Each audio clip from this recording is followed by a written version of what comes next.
Hello, today we will guide you through how to carry forward balances in QuickBooks Online. Carrying forward balances simply means creating clean opening amounts for a new period. And in QuickBooks Online, the most reliable way to do that is with a journal entry. I'll walk you through the exact clicks and share tips so you feel confident before you save.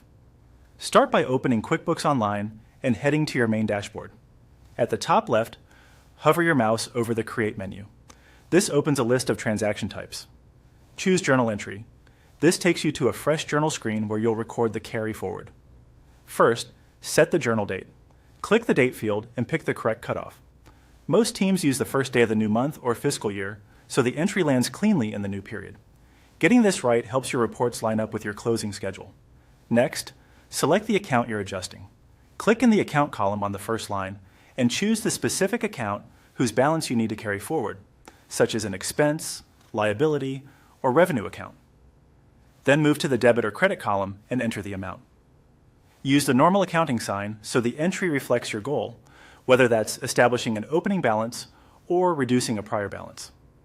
On the next line, select the offset account that will take the other side of the entry.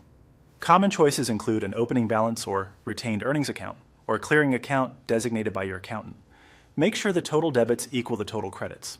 If your company uses classes, locations, or tracking for customers or projects, fill those fields so the entry saves without errors and remains consistent with your reporting. Scroll down to the memo area and click into it. Type a clear note like carry forward balance from prior period and include the month or year. This memo becomes part of your audit trail and makes future reviews much easier. If your organization has internal notation standards, follow them here for consistency. When you're satisfied, choose Save and New.